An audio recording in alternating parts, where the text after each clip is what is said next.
Día 89. Lección 7. La Virgen María en el Evangelio de San Lucas. Lucas es el evangelista que mejor ha hecho un retrato de María de Nazaret. Es el autor del tercer evangelio quien más ha resaltado en su obra el protagonismo de las mujeres. Protagonismo que alcanza su máxima expresión en la figura y presencia de María. Ella es modelo del discípulo que ha de recorrer su camino, acogiendo la salvación y asociándolo al de su Hijo. La memoria pascual que testimonia Lucas de la historia de María, desde los relatos de la infancia hasta su presencia en Pentecostés, está caracterizada por la fe. Ella es figura y modelo de la fe de la Iglesia. María, protagonista de la historia de la salvación, tiene dentro del Evangelio de Lucas un papel fundamental como discípula del Señor. Acercarse a la figura de María no deja indiferente a nadie. Los cristianos de todos los tiempos la hemos invocado como Madre, Virgen Santísima, Nuestra Señora en sus múltiples advocaciones. Pero, ¿quién es María? ¿Qué nos dice de ella su persona, su presencia, su saber estar, su silencio? María es una discípula, no en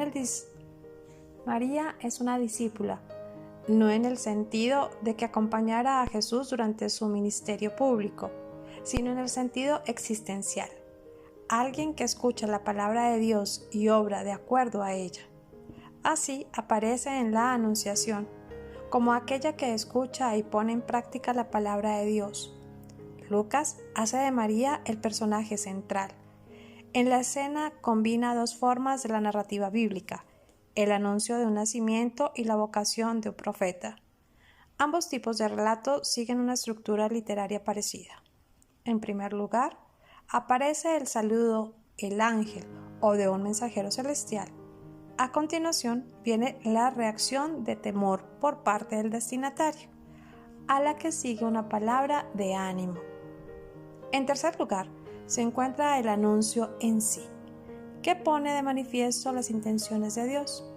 En cuarto momento, la persona a la que va dirigido el anuncio pone sus objeciones y finalmente el relato termina con un signo del poder divino que da seguridad a la persona. Segundo, de la invitación al servicio, se puso en camino. Tras el encuentro con el ángel, María se pone en camino con prontitud a una ciudad de Judá y entra a la casa de Zacarías. El episodio de la visita de María a Isabel está narrado según el modelo que aparece en la segunda de Samuel, capítulo 6, versículos del 2 al 16, sobre el traslado del arca. En ambos relatos se suceden las manifestaciones de gozo. David y todo Israel iban danzando delante del arca con gran entusiasmo, como el niño en el seno de Isabel empezó a dar saltos de alegría. El verbo exclamar es usado en sentido litúrgico cuando se alaba a Yahvé, presente en el arca. María es el arca de la nueva alianza, lugar de la presencia de Dios con nosotros. Toda la tradición de manuscritos griegos y todas las versiones, exceptuando unos pocos manuscritos latinos, atribuyen el Magnificat a María. Es el primero de los 4 cantos, Magnificat, Benedictus, Gloria in excelsis nunc dimittis, que celebran la alegría del cumplimiento. Los encontramos todos en Lucas capítulo 1 al 2. Los 4 cánticos están unidos por el tema de la alegría, del exultar del gozo por la presencia de la salvación. Se cumple aquello que había sido prometido y que Israel había esperado con intensa esperanza. El cumplirse de la salvación hace estallar el canto. Lucas pone en labios de María este cántico. Tal vez viera en él reflejados los sentimientos que correspondían a la visión que tenía de ella. Al presentarla como la portavoz de la esperanza de los pobres, señala en ella la figura de la primera discípula cristiana.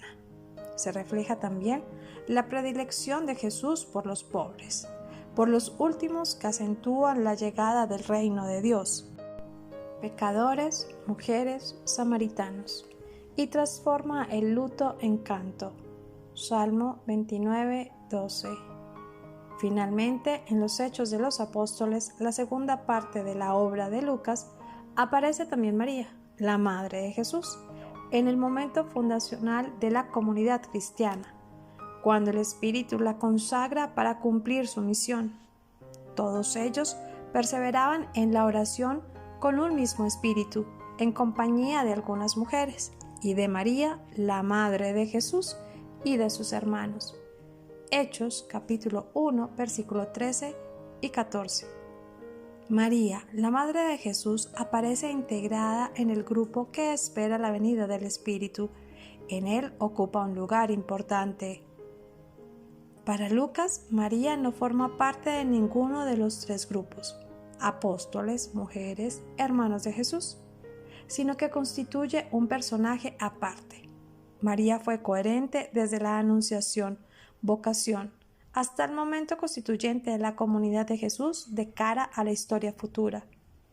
Al mismo tiempo, como en la anunciación, vocación, ahora también María se ve agraciada con el Espíritu Santo, que desciende sobre ella en la comunidad. María es comunidad cristiana. María sigue presentada como la creyente, que consiente a la palabra de Dios en la fe y se deja conducir por ella en una revelación progresiva del misterio. Ella es verdadera discípula, figura del discipulado, modelo del asentamiento a la palabra de Dios, a la iniciativa divina, que se deja modelar por el Eterno. La Iglesia naciente y la Iglesia hoy se sigue mirando en ella para encontrar la respuesta al camino de la fe.